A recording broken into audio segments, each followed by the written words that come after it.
ಜಾಸ್ತಿ ಏನಿಲ್ಲಪ್ಪ, ಒಂಚೂರು ಹಾಲು ಕೊಡಿ ಇವ್ನಿಗೆ ಸಾಕು. ನನ್ ಮಗ ನಿನ್ಲೆ ಒಂದೇ ಮಗು ಇರೋದ್ ಬಾರೋ. ನಾನು ಹುಡುಗ ಕಣ ಹಾಲು ಕೊಡಲ್ಲ ಪೌಡೆ. ಬಾರಪ್ಪ ನೀನ್ ಸುಮ್ನೆ. ನಿನ್ ಅಕ್ಕ ನಿಮ್ಮ ಅಪ್ಪ ಹಾಲು ಕೊಡ್ತಿದ್ರೆ ಅಂಗಡಿಯಿಂದ ತಗೊಂಬತ್ತಾ ಇದ್ರು. ನೀನ್ ಅಂಗಡಿಯಿಂದ ತಗೊಂಡ್ ಕೊಡೋ ಪೌಡೆ. ಒಂದ್ ಅರ್ಧ ಲೀಟರ್ ಕೊಡಪ್ಪ ಸಾಕು. ಇಲ್ಲ ನನ್ ಸಾಮಾನ್ ಇಟ್ಕೊಂತ ಏನಾಗಲ್ಲ, ಅರ್ಧ ಲೀಟರ್ ಅಷ್ಟೇ. ಬರೋ ಕುಡಿಸ್ರು. ಕರಿ ನನ್ ಮಕ್ಳ ಹಾಲ್ ಬರಲ್ಲ ಕಣ್ರ ಅಲ್ಲಿ. ಬಿಡ್ರ ನನ್ನಲ್ಲೇ ಪೆಪ್ಪುಸೆ ಬರುತ್ತೆ ಕಣ್ರ ಅಲ್ಲಿ, ಹಾಲಲ್ಲ. ಏನಾಗಲ್ಲ ಕುಡ್ಸೇ ಬಿಟ್ರಲ್ಲೋ.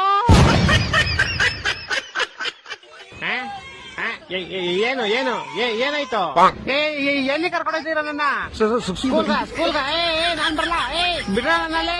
ನನ್ನ ಸ್ಕೂಲ್ ಕುಣಿಸ್ಬಿಟ್ಟು ಇವರೆಲ್ಲ ಬಂಕಾಕ ಪ್ಲಾನ್ ಹಾಕೋರೆ. ಇವ್ರು ಮಕ್ಳೇ ಅಲ್ಲ, ಇವ್ರು ಗೋಳಿ ಮಕ್ಳು. ಏನೋ ಕರಿಯ ಇಷ್ಟು ಗೆದ್ದುಕಂತೀಯ? ನೋಡ ಎಷ್ಟು ಕ್ಯೂಟ್ ಆಗೈತಿ ಬೆಕ್ಕು. ನೋಡು ಹ್ಯಾಂಡ್ ಶೇಕ್ ಎಲ್ಲ ಕೊಡುತ್ತೆ ಕಣೋ. ಅಯ್ಯ ಕೊಡಕತ್ತೆ ಸರಿಯಾಗಿ ಕಂಡ್ಬಿಟ್ ನೋಡು, ಅದು ಬೆಕ್ಕಲ್ಲ ಬೇವರ್ಸಿ. ಮಾಮ್, ನೀನ್ ಒಳ್ಳೆ ಹಿಂಗಿದ್ಬಿಟ್ಟು ನಾನು ಒಳ್ಳೆ ಹುಲಿ ತಂದಿರೋ ತರ ಎದುರ್ಕಂತೀಯಲ್ಲ. ನೀನೊಂದ್ ಕೆಲ್ಸ ಮಾಡು, ನೀನು ಇದು ಹೆಂಗಾರ ಕೋಲಾಟ ಆಡ್ಕೊಂಡ್ರೆ ನನ್ನ ಅನಾಥಾಶ್ರಮ ಬಿಟ್ಕೊಡಪ್ಪ. ಏನಿಲ್ಲ ಮಾಮ್, ನೀನ್ ಸುಮ್ನೆ ಈಗಲೇ ಹೆಂಗಾಡ್ತೈತ್ ನೋಡಿ. ನನ್ನ ಹತ್ರ ತರಬೇಡ. ದೂರೈಕ